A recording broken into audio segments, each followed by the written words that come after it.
game last night. Welcome, everybody, to the Buffalo Sports Zombie Talk Radio Show, produced by the awesome producer, Leo J. Squire, and I am Cal J., the host. Leo, let's get right into it. How about that hockey game? Man, it was a good one, as expected. Little hairy in the third period there, but then Sabres continued to dominate. Oh, yeah. Well, that's the second time in the last 3 games that UPL started that a really unlucky, bad goal happened against them. Like, I don't know, I'm sure you remember with that Casey Milstead late third period cheese goal that took a terrible deflection off the boards, came in front, and he cleaned it up. It was terrible. And then last night with Power being in front of the net, hit a toe of his skate, and that went in and tied it. Just got to fight through the bullshit, and they did last night, and I was glad to see it. Big thing, too. Yeah. Sabres met an awesome milestone, 100 points for the first time in a long time, 2010, right? Yeah. That's insane. Well, it was really nice to finally see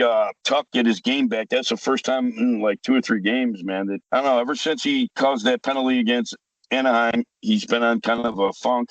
And last night, what a beautiful wraparound pass to Krebs, and buried it for, well, at the time would have been a game winner, but that was for the third goal. See, that's the thing too. And a lot of these guys, this is the thing. I'm really glad to see it. Like, Krebs isn't like the greatest goal scorer. He's a tenacious guy. He battles in the corners really well, but that was only his 11th goal of the year. That being said, he's got 5 empty netters. Okay. So he was like leading the NHL in empty net goals. That's not it's okay, but that's not really a good thing.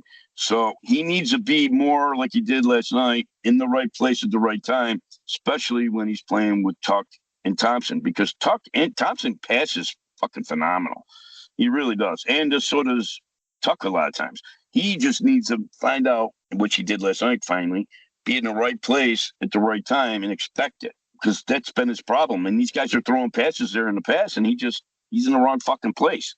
And that comes with the more you keep playing with somebody, the more you keep playing somebody, that's going to come with, the chemistry. That's the quote unquote chemistry of the thing. My stream broke up a little bit too. So how'd Stanley do last night? He played better. And I tell you what, when Lee went face planted Norris, he went after him after that, which I liked it. Just be more aggressive. That's your number one thing that the guy brings into the game, is making people pay for their cheap shots. He is the enforcer, and that's it. But I think he played better because they brought Metsä back, and they put Metsä and Logan. I think it's a good combo right there. Metsä, dude, that guy, it just seems like every decision he makes is smart. His passes he almost had a goal, or at least almost assist on a goal. The guy is just, he's honestly, he's the smartest defenseman we got. No offense to Dahlin. Dahlin's like a natural born athlete, but he makes a couple bad passes a game. How'd Power do last night? Well, he had a skate parallel to the net, and then the puck hit him right in the toe and went right in past UPL. Oh, not good. It wasn't his fault. I mean, Islanders are desperate. They threw the puck in front of the net. Powers has just got to pay him a little bit more attention. Next time, lift your fucking foot, and then it won't score. I mean, it's not his fault. This shit happens fast. Those pucks go 90 miles an hour. But I don't know. It just, why is it every time there's an unlucky play, it just seems like he's on the ice? I don't want to. I like the guy, but he's got to toughen up. I don't know. I'm still not over the fact he got castrated in the blue part of the rink against Detroit. I'm just not over that yet. What a crazy 190-foot empty netter by Byram. His first empty netter of his career, which is that's crazy even to think about that. But just another couple things here. Educational point for the fans out there. I'm sure you've heard the announcer say Gordie Howe Hat Trick. You know what that is? Just to ask you, Leo. Gordie Howe Hat Trick. No, give it to me. Well, say it again, because I want to make sure it was clear for everybody. What's it called? Gordie Howe Hat Trick. Gordie Howe was like one of the most famous hockey players ever. He was a tough guy, goal scorer, just a great teammate, but he was a bad man with Jamba back in the day.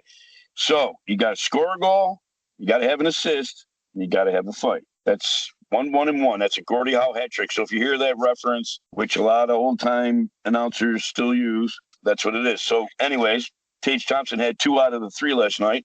He had a nice goal and a nice hat trick. No fights. Not that he needs a fight, but That's the segue. Yeah, but that's the segue I'm going into my next point is that Carrick, oh my goodness, he was sticking up for Norris, comes out first 15, 20 seconds of the third period, starts a fight with Lee, who face planted Norris like twice, and gets in the fight, gets his butt kicked, and unfortunately hurt his arm. I hope it's not broke. And it looked pretty bad because he landed on the ice awkward. So we'll keep our fingers crossed for Mr. Number 10, Carrick. Hopefully he's not hurt. And then it leads into another segue that I had is that, holy cow, man, like there's not enough referees on the ice to even catch this. Because I did see the linesman look and then looked away. And that's right when Lee face planted Norris. Did you see Norris's face? His lip after the game? Did you watch that or no? I did not. Was it banged up? Oh my God, dude. His lip. Oh, it was terrible. It was swollen up like 3 times the normal size, bloody. And I think when Lee got him the first time, he slammed him. There was like a circular part of the plexiglass, and I guess that accentuated the pain or whatever because it was like kind of bulging out of the boards.